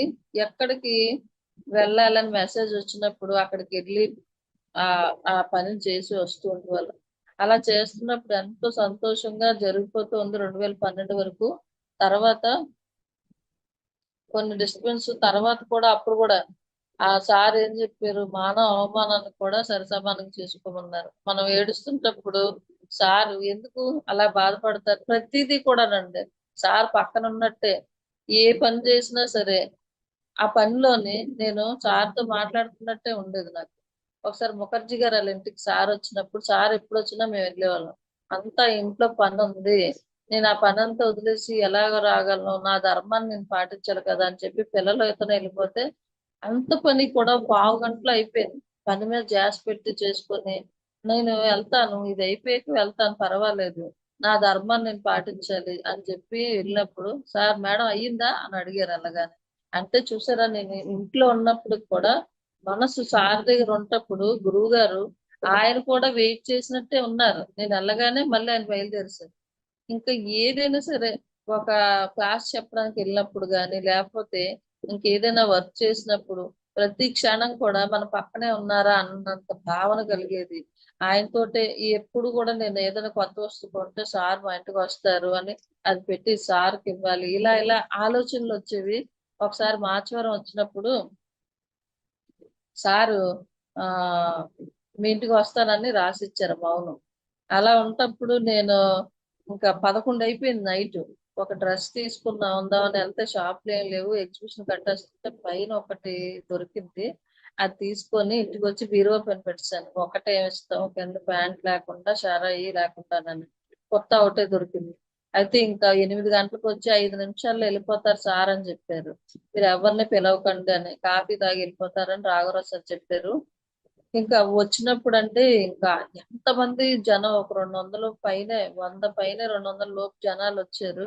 నేను మామూలుగా ఒక కేజీ పెసరపప్పు నానబెట్టాను, ఇడ్లీ పెట్టాను. అయితే అందరికి టిఫిన్ ఎలా సరిపోద్దన్న ఆలోచన, ఇంకా వచ్చేలోపు సార్ వంటగదిలోకి వచ్చి గట్టిగా అరిచారు. మేడం అన్నారు, మీరు ఏం ఓపెన్ చేయకండి, ఒక క్లాత్ కప్పేసి పెట్టండి, వచ్చిన వాళ్ళకి వచ్చినట్టు సరిపోద్ది, మనం ఉప్మా చేద్దాం. అసలు సార్ వచ్చాక ఇంకా 11:30 వరకు, 11 వరకు అలా ఉన్నారు సారు. ఇంకా సార్ ఉంటే ఇల్లంతా ఎంత ఆనందమో చెప్పలేం. సార్ తోటి అన్ని ఏం మేడం సంగతులు అన్ని పక్కన కూర్చోబెట్టుకొని చక్కగా మాట్లాడి ఆయనతో, ఆయన దగ్గరికి వెళ్ళాలంటే అప్పటి వరకు ఫస్ట్ నేను మార్చవరం వెళ్ళినప్పుడు సార్ తోటి ఎలా ఉండదు అంటే, సార్ వచ్చి ఆయనే వచ్చి షేక్ హ్యాండ్ ఇచ్చే వరకు మనం వెళ్ళకూడదు, ఆయన డిస్టర్బ్ చేయకూడదు అని అనేవారు. అలా కూర్చుంటప్పుడు సార్ నా పక్కన చెప్పేవారు, ఏంటి మా పిల్లలకి మా వారి దగ్గరికి మాట్లాడుతున్నారు, నా దగ్గరికి రావట్లేదు అని చెప్పి నాకు బాధ అనిపించి కళ్ళు మూసుకొని కూర్చున్నాను. కూర్చుంటే ఆయన అన్నారన్నమాట కనిపించి, నీతో నువ్వు ఎప్పుడైనా ఉన్నావా, నీతో నువ్వు ఎప్పుడైతే ఉంటావో అప్పుడు నేనే నీ దగ్గరికి వచ్చి నీకు షేక్ హ్యాండ్ ఇస్తానని చెప్పారు ధ్యానంలో. అలాగా ఎప్పుడైతే అనిపించిందో నేను అనుకున్న ఈసారి ఏం చేశాను నేను ఒకసారి కళ్ళు మూసుకుంటప్పుడు అక్కడికి వెళ్ళినప్పుడు మా వారు ఎక్కడ ఉన్నారు, మా పిల్లలు రాలేదు, ఇలా ఎతికేది నా మనసు. ఆయన మాట్లాడితే బాగుండు అంటే ఇంకా భర్త దగ్గర అలా ఉండేది మనసు ఆతృతగానే. ఎప్పుడైతే నా గురించి నేను చేస్తున్నాను, నా గురించి నేను ధ్యానం చేసుకుంటున్నాను అని ఎప్పుడైతే అనుకున్నానో ఆయనే నా దగ్గరికి వచ్చి షేక్ హ్యాండ్ ఇచ్చారు. అంటే చూసారా, మనం చేసేటప్పుడు కుటుంబం ఇది అన్ని పట్టించుకుంటాం, కానీ ధ్యానం చేసేటప్పుడు అవన్నీ కూడా వదిలి మనతో మనం ఉండాలి. మనతో మనం ప్రయాణం చేయడమే ధ్యానము. +యానము ధ్యానము. ఎప్పుడైతే ధ్యానంలో అన్ని మర్చిపోయి మనతో మనం ఉంటామో, మనలో ఉన్న శబ్దాన్ని గ్రహించగలుగుతామో, అంటే నిశ్శబ్దంగా మనం ఎప్పుడైతే అయిపోతామో నీలో ఉన్న శబ్దాన్ని గ్రహించడమో అనే వాక్యం నందా సార్ చెప్పారండి. నాకు అసలు లోపలికి వెళ్ళిపోయింది అది. నిజమే కదా, నేను చుట్టూ శబ్దాలు కాదు, నాలో ఉన్న శబ్దాన్ని గ్రహించగలగాలి, నాలో ఉన్నది ఏంటి అని తెలుసుకోవాలి అని ఎప్పుడైతే అనుకున్నానో, ఇంకా ఆ రోజు కూర్చుంటప్పుడు నా లోపల నుంచి ఓంకారం వినిపించేది. అయితే నా లోపల నుంచే వినిపిస్తుందా, అందరి నుంచి వినిపిస్తుందా అని చెప్పి రాత్రాత్రులు లేచి అందరికి గుండ్ల మీద చెవు పెట్టి వినేదాన్ని. కానీ అందరిలో కూడా ప్రణవనాదం ఉంటది, అది వినగలిగే శక్తి ప్రతి ఒక్కరిలో పెంచుకోవాలి. ఎప్పుడైతే ధ్యాన సాధన ద్వారా ఆత్మశక్తిని పెంచుకుంటామో విశ్వంలో ఉండే విశ్వ రహస్యాలను తెలుసుకోగలుగుతాము. అంతవరకు కాకపోయినా కనీసం మనం ఎలా మాట్లాడాలి, ఎలా ఇతరుల పట్ల ఉండాలి, ఇతరులతో మనం ఎలా కలిసిపోగలము అన్న ఎరుక కలుగుతుంది. అవగాహన ఎప్పుడైతే వస్తుందో, ఇంతకు ముందు లలిత చదివినప్పుడు చదువుకుంటూ కంఠస్థం 5 నిమిషాల్లో చదివేయాలి, 15 నిమిషాల్లో అయిపోవాలి అని అనుకునేదాన్ని. ధ్యానంలోకి వచ్చాక లలిత చదువుతుంటే ఒక్కొక్కటి కూడా మన లోపల జరిగే విషయాలే తెలియజేస్తుంది, అది ధ్యానమే తెలియజేస్తుంది అని చెప్పి అర్థమైందండి. ఆ లలిత చదువుతూ ధ్యానం చేసినప్పుడు నా లోపల నుంచి ఎప్పుడు 3 స్థానాలు త్రిమూర్తులు నీలోనే ఉన్నారు అని మెసేజ్ వచ్చింది. అంటే పొట్ట దగ్గర బ్రహ్మ, హృదయం దగ్గర విష్ణువు, కంఠం దగ్గర రుద్రుడు, శివుడు అని వచ్చింది. ఏంటిది, శివుడు అన్న రుద్రుడు అన్న ఒకటే కదా, ఇలా వచ్చింది ఏంటి అని అనుకున్నప్పుడు, బ్రహ్మ అంటే మనం సృష్టి చేయడం, ఇతను దాని సమస్థితిలోని పరిపాలించడం. శివుడు అంటే నుంచి నీ కంఠం దగ్గర ఉన్నది ఇదని చెప్పారు. శివుడు అంటే లయం చేయడం అని. అలాగే మన లోపలే ఉన్నది మనం తెలుసుకోలేకపోతున్నాం. మన హృదయంలో ఉన్న ఆత్మస్వరూపమే భగవంతుడు అని తెలుసుకున్నప్పుడు, ధ్యానం చేసినప్పుడు అందరిలో ఉన్నది కూడా ఆత్మస్వరూపమే కదా, మరి ఆ ఆత్మే కదా భగవంతుడు అని ఎప్పుడైతే భావన వచ్చిందో మన లోపల గుణాలు భావాలు మారుతాయి. నా లోపల కోపం దుఃఖం ఉన్నాయని నాకే తెలీదు. ధ్యానం చేస్తున్నప్పుడు నా లోపల నుంచి ఒకలాంటి రేఖ లాంటి ఒక నీలి రేఖ వెళ్ళి ఒక చీకటి ప్రదేశంలోకి వెళ్ళిపోయింది. అలా వెళ్ళినప్పుడు అక్కడికి వెళ్ళి చిన్న పాపాయి లాగా చక్కగా ఆడుకుంటున్నాను. అప్పుడు వాయిస్ వినిపించింది, ఇక్కడ బాగుందా నీకు అని. చీకటి అంటే నీకు భయం వేయలేదా అని. అంటే లేదు, నాకు ఇక్కడే ఉండాలని హాయిగా ఉందనంటే, ఇక్కడ దీన్ని మహాశూన్యం అంటారు. ఈ మహాశూన్యంలోకి వచ్చినప్పుడు నీకు భయం కలగలేదంటే ఇప్పుడు ఆలోచించు అని అన్నాడు. మహాశూన్యం అంటే ఏంటి, మహాశూన్యం అంటే ఉండేదంతా శూన్య స్థితే, అక్కడ ఉండేదంతా చీకటే. కానీ ఆ విశ్వంలో ఉండి మనం ఎప్పుడైతే నీ ఆత్మజ్యోతిని వెలిగించుకుంటావో అంతా వెలిగే అని. ఆ చీకటి నుంచి భయపడుతున్నావు గాని ఉండేదంతా ఆ చీకటిలోంచి కాంతి పుట్టింది, శబ్దం పుట్టింది, అన్ని ఆ విశ్వంలోంచి శూన్యంలోంచే వచ్చాయి. దాన్ని చూసి నువ్వు ఎందుకు భయపడుతున్నావు అని ఎప్పుడైతే మెసేజ్ వచ్చిందో అప్పటి నుంచి నాకు ఆ చీకటి అంటే భయం పోయింది. అలాగే అసలు ఆత్మ అంటే ఏంటి, దాన్ని ఎలా చూడాలి, అసలు ఏంటి, నాకు ఏదైనా ఫస్ట్ నుంచి కూడా అది గాలి ధూళి అనుకునేదాన్ని. కానీ నాకు తెలిసేది అది ఎలా వస్తున్నట్టు, పక్కన కూర్చున్నట్టు ఫీల్ అయ్యేదాన్ని చిన్నప్పటి నుంచి. ఆ భయానికి చాలా వణికిపోయేదాన్ని. కానీ ఎప్పుడైతే నేను ధ్యానంలోకి వచ్చానో, దాన్ని గమనించడం మొదలు పెట్టానో, మనకి ఏదైనా తెలుసుకోవాలనుకున్నప్పుడు దాన్ని గమనించాలి. మన మనసుని ఎప్పుడైతే గమనిస్తామో అదేంటి అన్న సత్యాన్ని తెలుసుకోగలుగుతాం. అప్పటి నుంచి ఆ స్థితి అంటే ఆ భయాలు అన్ని కూడా పోతాయి. చూసారా, చీకటి అంటే నాకు భయం పోయింది. అలాగే ఒక రోజు 2 కొండలు ఒక 2 గుహల్లా కనిపిస్తున్నాయి. ఆ గుహల్లోకి వెళ్ళమని చెప్పినప్పుడు ఆ లోపలికి వెళ్ళినప్పుడు అంతా చాలా హాయిగా ప్రశాంతంగా ఉంది. ఆడుకుంటున్నాను. అక్కడ కలాకండ బిళ్ళల్లాగా పైకి ఇలా వచ్చి స్ప్రింగులుగా వచ్చి ముందు వాటిలతో చిన్న పిల్లలాగా నేను ఆడుకుంటున్నాను. ఆడుకుంటున్నప్పుడు అవన్నీ కూడా ఒకసారి శబ్దానికి ఒక చిచ్చుబుడ్డి పేలినట్టు పేలాయి. అవి పేలి ఆ వెదజల్లబడిపోయాయి అవన్నీ కూడాని. ఎప్పుడైతే వెదజల్లబడ్డాయి నాలోని చాలా కోపం వచ్చిందనమాట. ఆ కోపం వచ్చినప్పుడు ఒక గడి కళ్ళు మూసుకొని కూర్చోవాలి అని అనిపించింది. లోపలికి శరీరం అంటే ఈ స్థితి నుంచి ధ్యాన స్థితి నుంచి బయటకొచ్చాను. లేచిపోయి కూర్చొని మళ్ళీ కళ్ళు మూసుకొని కొద్దిగా వాటర్ తాగి కూర్చున్నాను. చూడండి, ఎప్పుడైతే మనకు కోపం వచ్చిందో ఒక్కసారి మనకి శరీరం అంతా ఇలా ప్రకంపిస్తది. అప్పుడు ఏం చేస్తాం? కొద్ది మంచినీళ్ళు తాగి మన లోపల హ్మ్.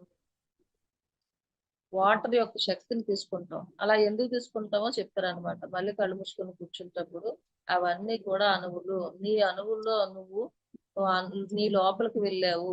అంటే ఆ 2 గుహలు కూడా ఈ ముక్కు రంధ్రాలు. ఈ ముక్కు రంధ్రాల దగ్గరికి అంత చిన్న అణువుగా మారిపోయాను నేను. ఆ అణువుగా లోపలికి వెళ్ళినప్పుడు నా లోపలికి ఏమీ లేదు. అంతా శూన్యమే. ఆ లోపలికి వెళ్ళిందంతా అక్కడ ఏమీ లేదు. ఇప్పుడు శరీరం, మాంసం ఇవన్నీ ఏమి కాదు. చక్కటి శూన్య స్థితి ఉంది. ఆ శూన్య స్థితిలోకి వెళ్ళినప్పుడు నా అణువులు నేను చూసుకోగలిగాను. నా అణువులతో నేను మాట్లాడుకోగలిగాను. ఆ అణువులు అలా ఆనంద స్థితిలో ఉన్నప్పుడు ఆ శబ్దాన్ని భరించలేక అవి ఒక్కసారి వెదజల్లబడి నల్లగా మారిపోయాయి. ఆ అగ్ని కాంతిలాగా ఉండే కణాలన్నీ కూడా ఒక్కసారి నల్లగా మారిపోయాయి. అప్పుడు చెప్పారనమాట. ఏదైనా కోపం వచ్చినప్పుడు ఆ కోపాన్ని అణిచిపెట్టుకున్నప్పుడు అవి నల్లగా మారిపోయి మృత కణాలుగా తయారైపోతాయి. ఆ మృత కణాల్లో మూలలంతా చేరిపోయి మెడ నొప్పి ఉండేది నాకు బాగాని. ఆ మెడకి ఈ మోకాళ్ళు మోచెప్పల దగ్గర చేరిపోయి కొన్నాళ్ళకి అవి ఆ క్లాట్స్ అన్ని కూడా క్లాట్స్ అయిపోయి రోగంగా మారిపోతాయి. మృత కణాలు అన్ని కూడా ఒక రోగాన్ని క్రియేట్ చేస్తాయి. అలాగా శక్తిహీనత చెందిన కణాలకి మనం శక్తిని అందించగలిగితే అని చెప్పారనమాట. చూడండి, బ్యాటరీ ఛార్జింగ్ లో పెట్టి మళ్ళీ మనం ఎలా ఉపయోగించుకోగలమో మన అణువులకు కూడా ధ్యాన శక్తిని పంపించినప్పుడు ఆ అణువులు కూడా మళ్ళీ ప్రకాశవంతంగా మారుతాయి. అది ఎలాగంటే మనం తల్లి గర్భంలో ఒక అణువుగా వస్తాము. అణువు కోటాను కోట్ల అణువులుగా వృద్ధి చెందుతాయి. మనకు 30 సంవత్సరాలు వచ్చే వరకు చాలా స్పీడ్ గా అణువులన్నీ పెరుగుతాయట కదా! అలా పెరిగినప్పుడు అవి మళ్ళీ మనకి 35 నుంచి ఏమవుతది? అణువులు వేగం తగ్గడం మొదలు పెడుతది. అందుకనే మనకి ముసలితనం వస్తది. ఆ ముసలితనం రాకుండా ఉండాలి అంటే ఖచ్చితంగా అందరూ కూడా ధ్యానం చేయాలి. ఆ ధ్యానం చేసినప్పుడు ఏమవుతుంది?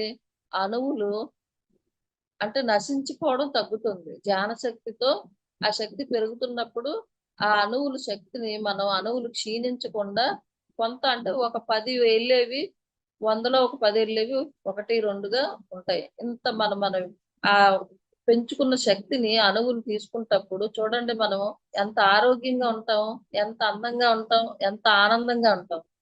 ఎప్పుడైతే అణువులు ఈ ధ్యాన శక్తిని గ్రహిస్తాయో, అణువులు నశించడం ఎప్పుడైతే తగ్గుతాదో మనకి రోగ నిరోధక శక్తి పెరుగుతుంది. ధ్యానం వలన మనకి ఏకాగ్రత పెరుగుతుంది. అలాగే ప్రతిదీ కూడా అర్థం చేసుకునే స్థితి ఏర్పడుతుంది. అంటే అవగాహన ఏర్పడుతుంది.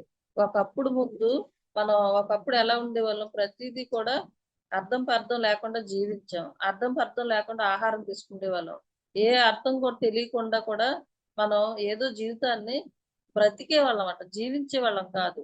కానీ జీవించడం అన్నది ప్రతి క్షణం ఎరుకతో, ఆనందంతో ఉంటూ, ఆ ప్రతి క్షణం వర్తమానంలో ఉంటూ మనం ఎప్పుడైతే జీవించడానికి ఇష్టపడతామో అసలు ప్రతిరోజు ఉత్సవమే. ప్రతి క్షణం కూడా ఆనందదాయకమే. అది ధ్యానం చేసినప్పుడు మనకు తెలుస్తుందండి. ప్రతిరోజు ధ్యాన సాధన ద్వారా మనలోని మార్పులను మనం గమనించుకుంటూ, మన ఆత్మస్థితిని పెంచుకుంటూ, ప్రతి క్షణం కూడా ఆనందంగా ఉంటూ, ఇతరులకు ఆనందాన్ని పంచుతూ, జ్ఞానాన్ని పంచుతూ, చాలా చైతన్యాన్ని విస్తరించుకుంటూ ముందుకు సాగిపోతూ ఉండాలి. అలాగే స్వాధ్యాయం తప్పనిసరిగా చెయ్యాలి. మనం ఎప్పుడైతే ధ్యానం చేసి బుక్ చదువుతామో అది పరిపూర్ణంగా అర్థమవుతుంది. చదివి మళ్ళీ ధ్యానం చేసినప్పుడు అందులో ఉన్న సారాంశం మనకి మన మైండ్ కి అర్థమవుతుంది. అలాగే ఆచరణ కూడా ముఖ్యము. ఎప్పుడైతే మనం ధ్యానం చేస్తామో మనం చెప్పడమే కాదు ఆచరించాలి. అప్పుడు 3 గంటల కల్లా లేసి ధ్యానంలో కూర్చున్నప్పుడు అందరి ఆలోచనలు ఉండవు. చక్కగా ఆ స్థితిలో మనం ధ్యానం చేసినప్పుడు 3 గంటలకు లేసి ఎప్పుడైనా చేయొచ్చు. మనం అలవాటు పడిపోయాక కొత్త వాళ్ళకి చెప్తున్నాను గానీ, అలవాటు పడిపోయాక ఎంత శబ్దాల్లోనైనా మన పని. నేనైతే తపన ఉండేది ఏదైనా తెలుసుకోవాలని తపన ఉన్నప్పుడు నాకు చాలా భయం ఉండేది చీకటంటే అని చెప్పాను కదా కొత్తల్లోనే. కానీ ధ్యానం చేయాలి. అప్పుడు నేను లైటు, ఫ్యాను, టీవీ అన్నీ పెట్టుకొని తలుపు గడ పెట్టుకొని కూర్చుంటేదాన్ని. నేను ధ్యాన స్థితిలో వెళ్ళడానికి పక్కన ఎవరో ఉన్నారని తోడు కోసం టీవీ పెట్టుకునేదాన్ని. కానీ కొంత నిమిషానికి నాకు అది ఆ శబ్దాలు ఏమి వినిపించేవి కాదు. నా స్థితిలోకి నేను వెళ్ళిపోయేదాన్ని. ఇందులో సత్యాన్ని తెలుసుకోవాలి ఎలాగైనా. అందుకే సార్ ఏమంటారు, "పట్టు పట్టరాదు, పట్టి విడువరాదు" అని చెప్పి పద్యం మనకుంది కదండీ! ఎప్పుడు కూడా స్టార్టింగ్ ప్రతి ఒక్కరు కొత్త వాళ్ళు గట్టిగా పట్టుకోండి. ఆ పట్టుకున్నప్పుడు మీరు రకరకాల అనుమానాలు అవేమీ వద్దు. దీంట్లో సత్యం నాకు తెలియబడాలి అని ఎప్పుడైతే మీరు అనుకుంటారో, మిమ్మల్ని మీరు ఒక్క ఆలోచన రిలీజ్ చేస్తే చాలు. నాకు ఎవరి డిస్టర్బెన్స్ ఉండకూడదు. నేను ధ్యానం ప్రశాంతంగా చేసుకోగలగాలి అన్న ఒక థాట్ రిలీజ్ చేయండి. మీకు ఏ డిస్టర్బెన్స్ ఉండదు. ఎవరు కాలింగ్ బెల్ కొట్టరు, ఎవరు రారు. మన ఆలోచనే మన ముందుకొస్తది. అందుకే ప్రతి మాట కూడా ఆలోచన కొద్దిగైనా మన మాటని ఎలా ఉండాలి, వాక్‌శుద్ధిని ఎలా పెంచుకోవాలి అనేది వాక్‌క్షేత్రం బుక్ చదవండి. ఆ బుక్ పదే పదే చదవాలండి. వాక్‌క్షేత్రం బుక్ చదివినప్పుడు మనం ఏం మాట్లాడాలి, ఎలా ఉండాలి అన్నది సార్ ఎంత చక్కగా చెప్తారండి. ఇంతకు ముందు చదివిన చదువులు వేరు. ఆత్మవిద్య అనేది చదివినప్పుడు మనతో మనం ఉంటూ, అందరితో ఉంటూ, ప్రతి క్షణం వర్తమానంలో ఉంటూ ఎంత నిజమైన జీవితాన్ని జీవించగలుగుతామండి. ఎంత ఇచ్చినా సరే గురువుగారికి మనం తక్కువే. కాబట్టి మనం నేర్చుకున్నది, తెలుసుకున్నది పంచడం నేర్చుకోవాలి. నాకిలా ధ్యానం చేస్తున్నప్పుడు ఎందుకు చెప్పాలి? అందరూ చెప్తున్నారు కదా! అని అనుకుంటప్పుడు ఒక గుంటను చూపిచ్చారు ధ్యానంలో. ఆ గుంటలో నీళ్లున్నాయి. ఆ నీళ్లు ఏమవుతాయి అని అడిగారు. ఆ నీళ్లు అలాగే ఉన్నాయి. 2, 3 రోజులైతే ఏమవుతది? నీళ్లు పాచికిపోయి పాడైపోతాయి. ఆ పాడైపోయిన నీరు ఎందుకైనా ఉపయోగపడతదా? ఉపయోగపడదు కదా! మనకి ఉపయోగపడదు. ఇతరులకు కూడా ఉపయోగపడదు. అలాంటిది ఆ నీరుని చిన్నగా మళ్లించామంటే పక్కకి చక్కనైన మొక్కలు పండుతాయి. అన్ని ఫలాలిస్తాయి. ఇక్కడ కూడా మళ్ళీ గుంటలో కొత్త నీరు చేరుతది. ఎప్పుడైతే మనం ఇతరులకు ఇస్తామో అధికంగా మనకొస్తుంది. ప్రకృతి ధర్మము. అంటే కొత్త జ్ఞానాన్ని తెలుసుకుంటాం. ఈ జ్ఞానాన్ని పంచుతున్నప్పుడు కొత్త జ్ఞానం మనకు అందించబడుతుంది. చూసారా మరి? మనం ఏదైతే ఇస్తామో మనకి అంతకి 100 రెట్లు వస్తదని అందరికీ తెలుసు. అంటే ఆపేక్షించి చెయ్యకూడదు. కానీ ఇవ్వడంలో ఉన్న ఆనందాన్ని ధ్యానంలోకొచ్చాకే తెలుసుకున్నామండి.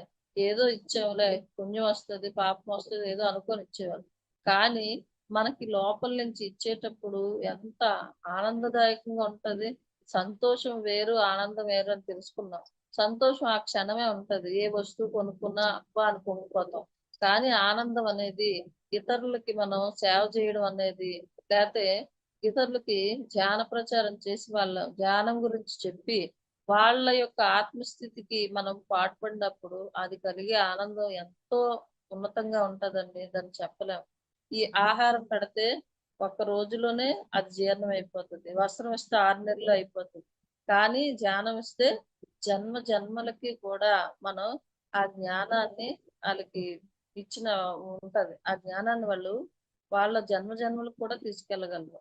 అలాగే మనం కూడా జ్ఞానాన్ని పెంచుకుంటూ ఉంటప్పుడు ఏమి తీసుకెళ్ళం. కానీ మన లోపల ఉండే జ్ఞానం ఎప్పటికీ కూడా మనకి ఉపయోగపడతది. అంటే ఆ జ్ఞానం అన్నది మన డీఎన్ఏలో ఉంటదని అంటారు కదా! అలాగా ఆ జ్ఞానం అన్నది దీంట్లో ఉంటూనే ఉంటది. అలాగే ఒకసారి సమర్పణ భావంతో ఉండాలి అనొచ్చు. చిన్న చిన్న మెసేజ్‌లొచ్చి ఒకసారొచ్చి ఇంకోసారి వచ్చేవి కాదు. నా లోపల ఆ నీలి ఆకారం వెళ్ళినప్పుడు ఒకటి, ఈ ముక్కు ద్వారా నా లోపలికి ఎళ్ళడం ఒకటి అలాగా చిన్న చిన్నగా వచ్చేవి. అలాగే సృష్టి అంతా ఉన్నానని ఒకటి. అలా ప్రతీది తెలుసుకొని ఇలా ఉండకూడదు, జీవితం అంటే ఇలా జీవించాలని సత్యాన్ని తెలుసుకుంటూ మళ్ళీ అహింస పరమో ధర్మ అని బంగారు అక్షరాలతో కనిపించేది. అది పిల్లలకు చెప్తానండి నేను ఎప్పుడు కూడా. ప్రతి పిల్లలకు కూడా అంటే గోడల మీద వరకే స్కూల్లో పిల్లలకి అహింస పరమో ధర్మ అని రాస్తారు, లేకపోతే సత్యమేవ జయతే అని ఒక బంగారు అక్షరాలు నాకు కనిపించాయి. ఏంటంటే మనం తల్లిదండ్రులకి చిన్నప్పుడు, ఇప్పుడంటే పిల్లలు అలా ఉన్నారో లేదో తెలియదు కానీ ప్రతిదానికి భయపడతాం. అలా భయపడుతున్నప్పుడు ఏమవుతుందంటే వాళ్ళు ఏమనుకుంటారని అబద్ధం ఆడతాం. అబద్ధం ఆడుతుంటూ అలా అలా అలా అబద్ధాలు అలవాటు అవుతుంది. ఫస్ట్ భయానికి అబద్ధం చెప్తారు. అది మనం గ్రహించుకోవాలి. పిల్లల్ని ప్రేమతోని వాళ్ళు అన్ని విషయాలు మనతో షేర్ చేసుకునేటట్టు పెంచాలి. ఎప్పుడు కూడా తల్లిదండ్రులు భయభక్తులతో కాదు, కొట్టడంతో కాదు పెంచడం అంటే. వాళ్ళని అలాగని ముద్దు కూడా కాదు. వాళ్ళని అర్థం చేసుకుంటూ వాళ్ళకి మనం అర్థం అవ్వాలి. వాళ్ళన్నీ కూడా మనతో చెప్పగలిగేటట్టు, మనతో షేర్ చేసుకునేటట్టు, వాళ్ళకి సంకెళ్ళలా బంధించకుండా ప్రేమతోటి వాళ్ళ దగ్గర తీసుకొని వాళ్ళ భావాలను అర్థం చేసుకుంటూ మనం పెంచగలిగితే పిల్లల్ని స్నేహితులుగా మనం చూసుకోవాలండి. ఆ పిల్లల్లో మనం పిల్లల ద్వారా కూడా ఎంతో నేర్చుకుంటాం. అలాగే మన ద్వారా పిల్లలు ప్రాపంచికంగా ఎలా ఉంటారంటే మనం ఎలా ఉంటే పిల్లలు కూడా అలాగే పెరుగుతారు. ఒక మంచి నడవడిక అన్నది రావాలంటే ప్రతి తల్లిదండ్రుల నడవడిక కూడా బాగుండాలి. వాళ్ళు ఎప్పుడైతే మన చుట్టూ సమాజాన్ని చూసి పిల్లలు నేర్చుకుంటారు. వాళ్ళతో స్నేహంగా ఉన్నప్పుడు ప్రతిదీ వాళ్ళు అమ్మా నాన్నతో షేర్ చేసుకుంటూ ఇతరుల మాటల మీద అంటే ఉండాలి. ఫ్రెండ్షిప్ అన్నది కూడా ఉండాలి. కానీ వాళ్ళకి తెలిసి తెలియలేని వయసులోని మాయలో పడరు. ఎప్పుడు కూడా జ్ఞానాన్ని ఖచ్చితంగా పిల్లలకు అందించగలగాలి ప్రతి తల్లిదండ్రి కూడా. అలాగే ఇంకా ఇంకా కొద్దిమంది పిల్లలకి 10th క్లాస్ పిల్లలకి అది చెప్పినప్పుడు తను ఎలా ఉండాలి, మానసిక స్థితి ఎలా ఉంచుకోవాలి, తను రాబోయే తరానికి ఒక తల్లి అయ్యే ముందు ఎలా ఉండాలి, తన గర్భం ఎలా ఉండాలి, తన జీవితం ఎలా ఉండాలి, తను నిర్ణయించుకోగలగాలి. మంచి స్థితిని పెంచుకోగలిగేది ధ్యానమేనండి. ఆ ధ్యానం చేసినప్పుడు రకరకాల గుణాలని మనం ఒక మంచి సద్గుణంగా మార్చుకోగలుగుతాం. రకరకాలుగా ఉంటది. మైండ్ పరంగా, మనసు పరంగా చూడండి. ఒక కథ ఉంటది. ఎప్పుడైతే ఒక ముగ్గురు స్నేహితులు ఉంటారు. ముగ్గురు స్నేహితులు కూడా పార్క్‌కి వెళ్తారు. పార్క్‌కి వెళ్ళినప్పుడు ఆ పార్క్‌లోని ఒక చెట్టుకి కాయలు చూస్తారు. అది చూస్తే చాలా పొడవు ఉంటది. చెట్టు కొమ్మ చివర కాయలుంటాయి. ఆ కాయలు అందుకోవాలని అనుకుంటారు. అనుకున్నప్పుడు ఆ ముగ్గురిలో ఒక పొడవటోడు ఆయన ఏం చేస్తాడు, అందుకోవాలని ట్రై చేస్తే అందదు. అప్పుడు ఆయన ఒక ఆలోచన చేస్తాడు. వంగి తను నించొని ఆ వీపు మీద ఇంకొకడిని నించోమంటాడు. ఇంకో అబ్బాయి ఆ వీపు మీద ఎక్కి ఇంకో అబ్బాయి నించుంటప్పుడు అందుకోవడానికి ఇంకో చిన్నగా అందట్లేదు. అయినప్పటికి కూడా అందట్లేదు. ఆ అబ్బాయి అటు ఇటు జరుగుతూ నిలబడలేకపోతుంటాడు. మళ్ళీ ఆ అబ్బాయి భుజాల మీద ఇంకో అబ్బాయి ఎక్కుతాడు.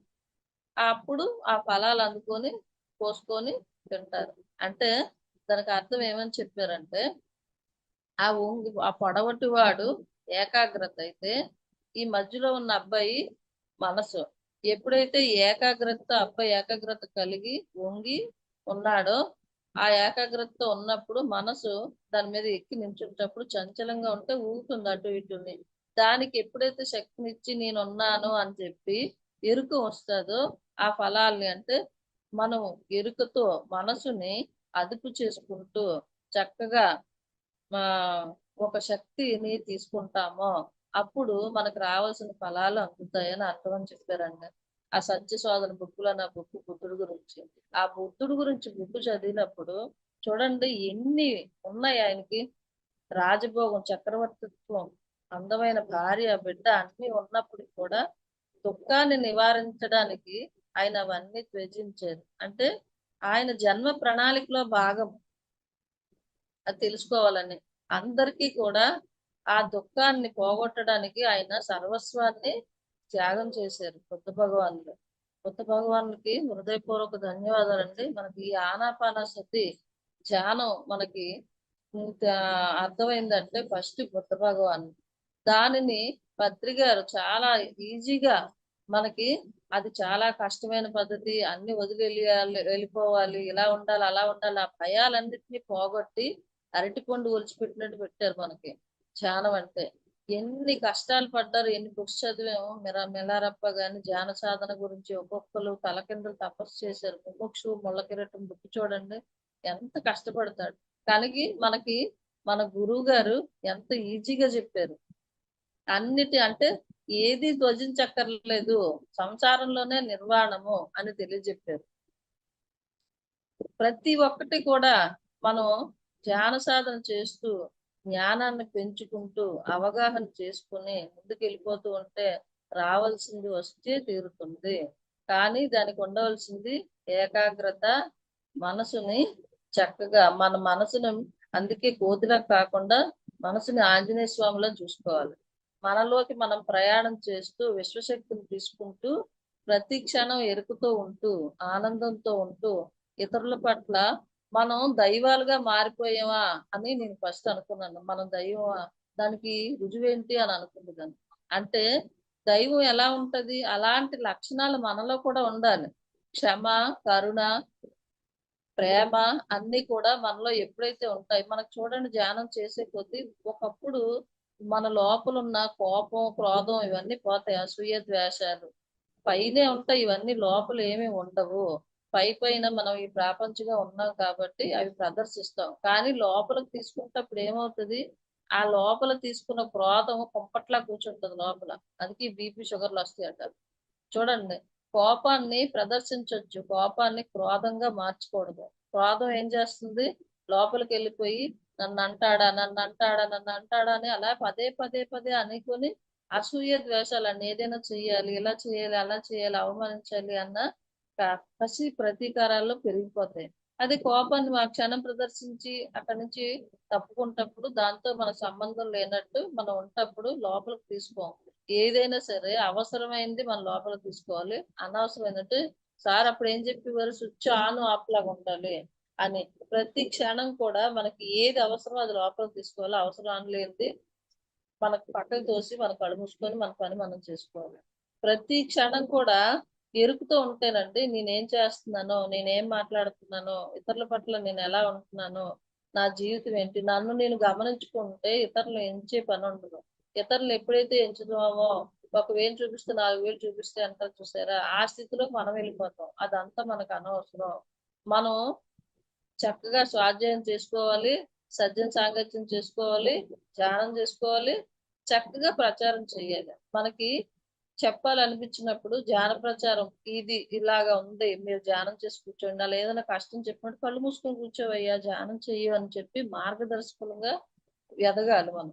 ప్రతి ఒక్కరికి కూడా ధ్యానం గురించి వాళ్ళకి అర్థమయ్యే రీతిలో చెప్పాలి. వాళ్ళు వినలేదనుకోండి, ధ్యానం చెప్పడం వరకే మన బాధ్యత. మరి వాళ్ళని పట్టుబట్టి కూర్చోబెట్టాల్సిన పని లేదు. వాళ్ళకి అర్థమైపోతుంది. ఇప్పుడు ప్రతి ఒక్కరు సార్ ఏమన్నారు, కాళ్ళ మీద కాలేసుకొని కూర్చుంటారు రాబోయే రోజుల్లో అన్నారు. నిజంగా పిఎంసి ద్వారా మనం చూడండి, హాయిగా మన ఇంట్లో మనం ఉంటూ చక్కగా ఇన్నాళ్ళు ఆ ఎండలో బండి మీద తిరిగి ఎక్కడ క్లాస్ అంటే అక్కడికి వెళ్ళిపోయే వాళ్ళం. ఇప్పుడు చూడండి, ఏ క్లాస్ అయినా హాయిగా చూస్తున్నాం, జ్ఞానాన్ని పెంచుకుంటున్నాం, మన పని మనం చేసుకుంటున్నాం, మన సంసారంలో మనం ఉంటున్నాం, మన పిల్లలతో మనం ఉంటున్నాం. ఇంటిల్ల పాది ఎక్కడికి రమ్మంటే ఆ వస్తాంలే అంటారు పెద్దవాళ్ళు.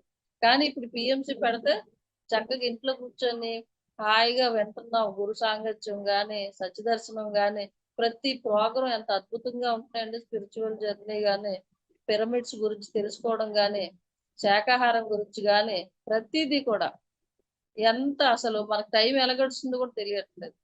అలాగే ప్రతి ఒక్కరికి కూడా మనం ధ్యాన ప్రచారం చెయ్యాలి, పిఎంసి గురించి చెప్పాలి. ఎందుకంటే ఆధ్యాత్మికత అన్నది తెలుసుకునే సమయం వచ్చేసింది. ప్రతి ఒక్కరిలో కూడా ఆత్మ ఉన్నతి పెరిగే స్థితిలోనే ఉన్నారు. ప్రతి ఒక్కరికి కూడా ధ్యానాన్ని అందించాలన్నది నిజమైన ఆశయం. సార్ యొక్క ఈ ఆశయంలో మనం కూడా పాలు పంచుకుంటూ ప్రతి ఒక్క క్షణం కూడా మనం తెలుసుకోవడానికి ప్రయత్నిస్తూనే ఉండాలండి. ప్రతిదీ కూడా తెలుసుకుంటూ ఇతరులకు పంచుతూ ఉంటే పెంచబడుతుంది. అలాగే మన మన సహాయం కూడా అందించాలి. ఇంత పిఎంసి నడవాలంటే ఎంత డబ్బులు ఖర్చు అవుతాయి కదండి. మరి వాటికి కూడా మన వంతు సహాయ సహకారాలు ప్రతి ఒక్కరికి అందించాలి. ఎందుకంటే ఇది సార్ కళ.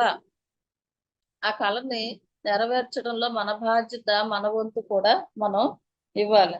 అలాగే నాలో ఉన్న ధ్యానం ద్వారా భయాన్ని, దుఃఖాన్ని, ఆత్మన్యూన్యత భావాన్ని పోగొట్టుకున్నాను.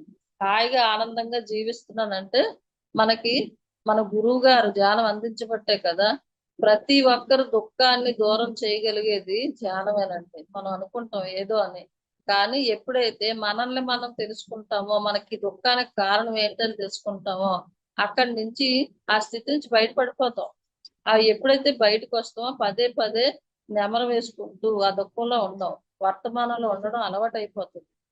భవిష్యత్తు మీద కలలు గాసి లేనిది ఉన్నట్టు, ఉన్నది లేనట్టుగా కూడా ఊహించుకోకుండా చక్కగా వర్తమానంలో జీవిస్తూ మనకు నచ్చిన ఆహారాన్ని ఆడుతూ పాడుతూ చేస్తూ ఆహారాన్ని అందరికీ కూడా మన ఆహారం తిన్నప్పుడు వాళ్ళల్లో భావాలు మారాలని ఒక పాట రిలీజ్ చేసుకోవాలి. అమ్మాళ్ళ ఇంటికెళ్ళినప్పుడు నేను అలాగే అనుకుంటాను. నువ్వు అసలు చాలా వంట చేస్తే హాయిగా ప్రశాంతంగా ఉంటది అని అంటారు. ఎందుకుంటదంటే మనం అనుకుంటాం. ఆళ్ళు కూడా మారాలి. ఆళ్ళు కూడా ఈ ధ్యాన సాధనకు రావాలి. వాళ్ళు ధ్యానం చేసేవారు. కాకపోతే కొన్ని కొన్ని విని అలాగా. కానీ నాకు అడ్డు చెప్పలేదు. కొన్నాళ్ళు అమ్మో! అడ్డు చెప్తారేమో వీళ్ళు, మా వారు చనిపోయాక నన్ను బయటికెళ్ళనివ్వరేమో అనుకుంటే నన్ను కొన్నాళ్ళు అలాగే నిర్బంధించారు. ఎళ్ళకూడదు అలా ఇలా అని. కానీ ఏదైనా మన ఆలోచనే అని సత్యాన్ని తెలుసుకున్నాను. ఈ క్షణం నుంచి నా తల్లిదండ్రులు నన్ను ప్రేమగా ఆళ్ళే పంపిస్తారు. ఆళ్ళే నాకు అన్నీ కూడా సహకరిస్తారు అని ఆలోచన విధానాన్ని నేను మార్చుకున్నాను. అలా మార్చుకోవడానికి కారణం కూడా ఫ్రెండ్స్. ఈ శైలు, అనితలంతా కూడా చాలా ఆనందంగా ఉంటారు. వీళ్ళలాగా ఉండాలని అనుకునేదాన్ని. వారుంటప్పుడు బాగా అసలు సంతోషంగా సార్ చుట్టాలుంటే, ఆళ్ళు చూడు ఎప్పుడు సంతోషంగా ఉంటారు. ఏదో పోగొట్టుకున్నదల్లా ఎందుకుంటావు అని అనేవారు. అంటే మనకి ఇలా ఉండకూడదు, అలా ఉండకూడదు ఇవన్నీ మన పాతవన్నీ ఉన్నాయి కదా! అవన్నీ మైండ్‌లో ఉండేసరికి మనకేంటంటే అమ్మో! అని అనిపిస్తది. కానీ నిజమైన సంతోషంగా మనం ఉంటప్పుడు మన హద్దులు మనకు తెలుసు. మనం ఎలాగుంటామో మనకి ఏంటి అన్నది. ఎరుకుతో ఉంటప్పుడు అవన్నీ కూడా మనకేమి చేయలేవు. మన నిజమైన ఆనందాన్ని పొందుతూ జీవించగలిగినప్పుడు ఉన్న సంతోషం గాని ఏదైనానండి ఇతరుల్లో చూస్తే తక్కువే. ప్రాపంచికంగా ఉన్నారు. ఏదో ఉన్నారంటే ఉన్నారు. కానీ మనం అప్పటికే బాధ అనుకుంటాం. ఆ బాధను ఎలా దాటేస్తామో కూడా తెలీదు. ఆ పరిస్థితులు ఎలాంటివొచ్చినప్పటికి కూడా. అలాగే ప్రతీదీ ఇప్పుడు చెప్పాను కదా! మ్యారేజ్ గురించి గాని, గర్భం గురించి గాని ప్రతీదీ మెసేజ్ వచ్చినప్పుడు, ఆ గర్భస్థ శిశువు ఎలా ఏర్పడతది? గర్భంలో ఉండేటప్పుడు తల్లి ఎలాంటి ఆలోచన చేయాలి?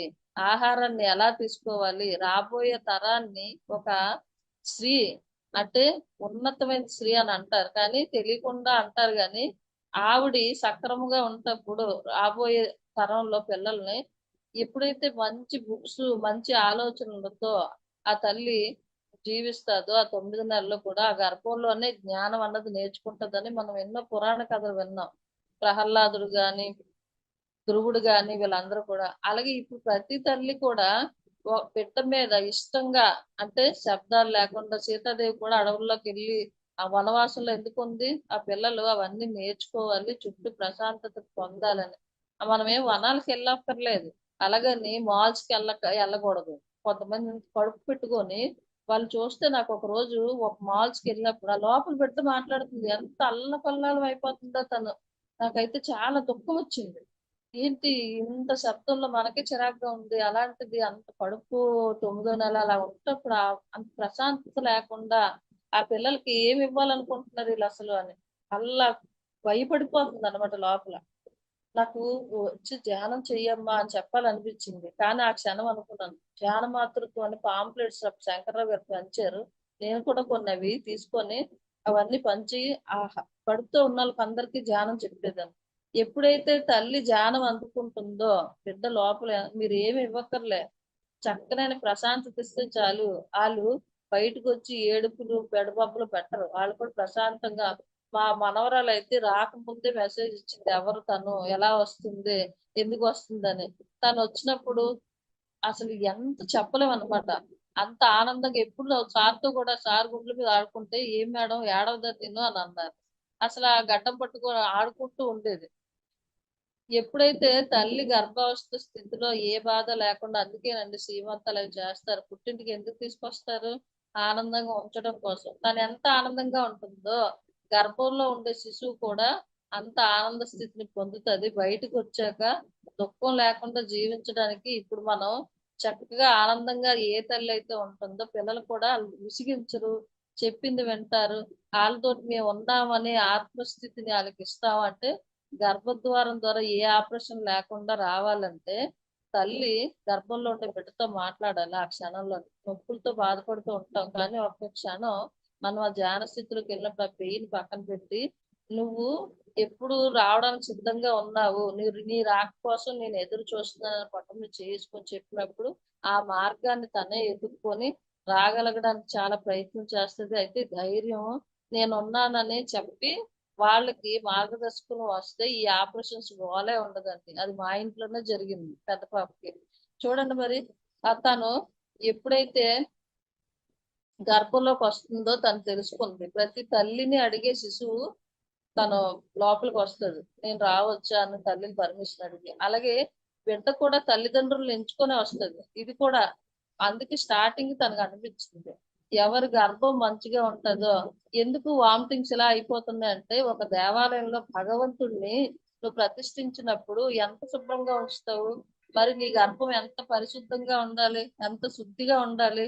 భగవంతుడు ఒక రాతిలోనే నువ్వు ప్రతిష్ఠించాలి అనుకున్నప్పుడు దేవాలయాన్ని ఎంత శుభ్రంగా ఉంచుతావో, మరి దీన్ని ఏమన్నారు, గర్భాలయం అన్నారు కదా.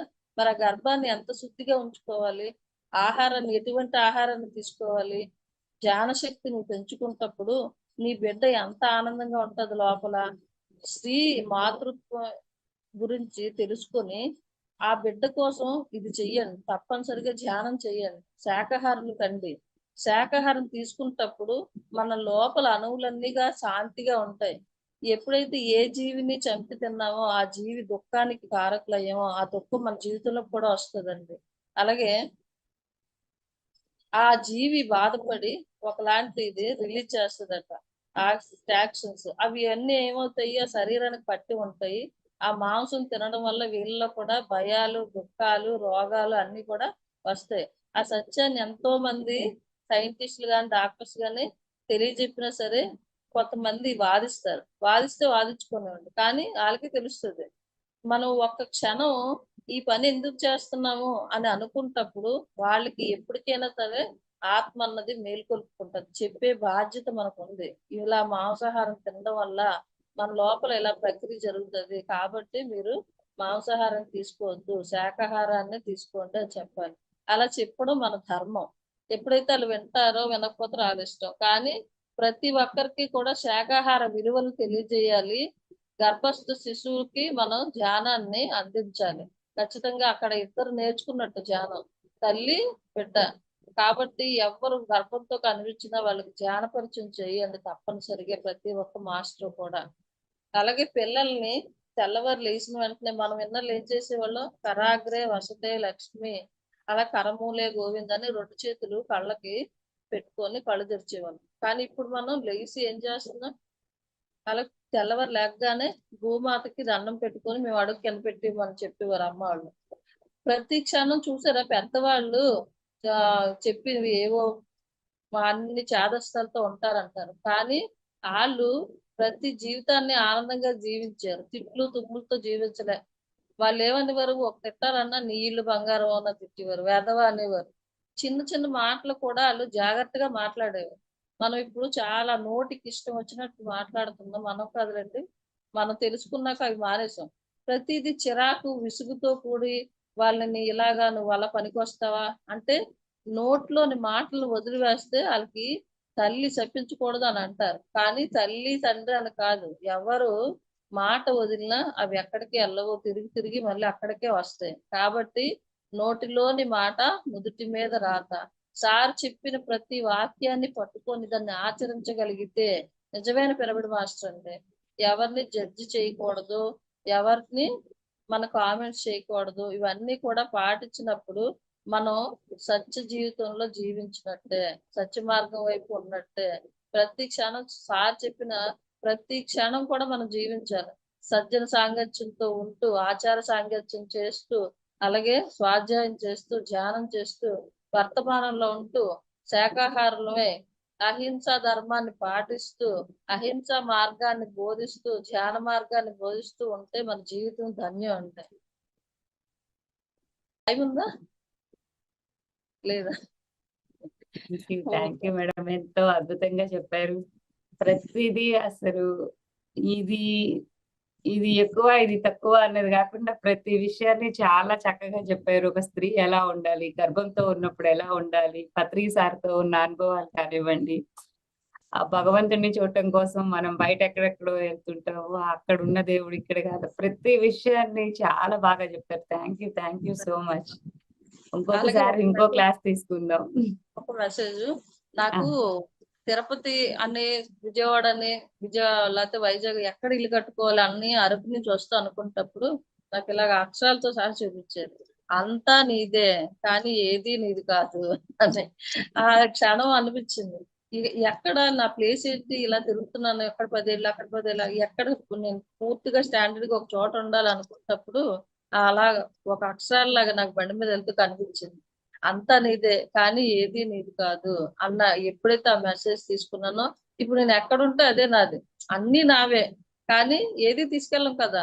ఆ సత్యం ఎప్పుడైతే అర్థమైందో ప్రతి ఎక్కడికి వెళ్ళినా ఇది నా ప్లేస్ అనుకున్నంత, అంటే నా ఇల్లు అనుకున్నంత ఇదిగా ఉంటాను.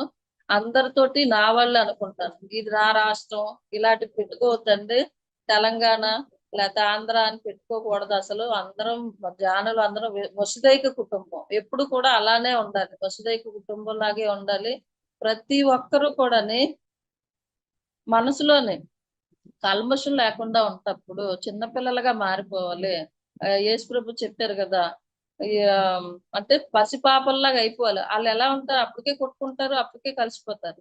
మనసులో ఎలాంటి క్రోధ భావాలు పెట్టుకోకుండా కల్మషం లేకుండా జీవిస్తామో మనం ముఖం ప్రకాశవంతంగా కమలంగా విచ్చుకుంటది. అందరూ లలిత స్వరూపులుగా విరాజిస్తాం. Thank you masters. Thank you. దేవుని రాజ్యంలో ప్రవేశించాలంటే చిన్నపిల్లలు అవ్వాలి అర్హత. బాగా చెప్పారు. ఒక పిరమిడ్ మాస్టర్ ఎలా ఉండాలి అన్నదానికి చక్కగా అద్భుతంగా చెప్పారు మీ అనుభవాలతో జోడించి. Thank you madam. మాస్టర్స్ మరి చూశారు కదండి, మీ అందరికి కూడా చాలా నచ్చింది అనుకుంటున్నాను. మెసేజ్లు పెట్టారక్క బాగుంది అనేసి, చాలా బాగా చెప్పారు అనేసి. ఇంకొకసారి ఇంకో సెషన్ లో మీ అనుభవాల్ని ఇంకొన్ని తీసుకుందాం. Thank you. మరి మనందరికి ఇంత అవకాశం ఇచ్చినటువంటి మన బ్రహ్మర్షి మన పత్రిజీకి ఏమిచ్చి మనం ఆ రుణం తీర్చుకోగలం. సార్తో ఉన్న అనుభవాలు కానివ్వండి, అంటే మనకి ప్రతిదీ సార్ ఇలా ఉండాలి అని చెప్పకనే చెప్పినట్లుగా చెప్తున్నారు. ప్రతి అనుభవాన్ని మీ పాప సాధనలో ఉన్నప్పుడు బావిలో కప్పల్లా కాకుండా ప్రపంచంలో ఉంటూ, అంటే సంసారంలో ఉంటూ నిర్మాణాన్ని పొందడం నేర్పించారు సార్. నిజంగా ఆయనకి ఎంత మధ్య మార్గం అంతే, ఏమి ఇచ్చినా ఎంత ఇచ్చినా మధ్య మార్గంలో జీవిస్తూ మనం కూడా సార్ చేసిన దానిని జ్ఞాన జగత్, శాకాహార జగత్, పిరమిడ్ జగత్ లో మన వంతు భాగస్వామ్యం మనం కూడా అవ్వాలి, మాటలతో కాకుండా చేతలతో. Thank you so much.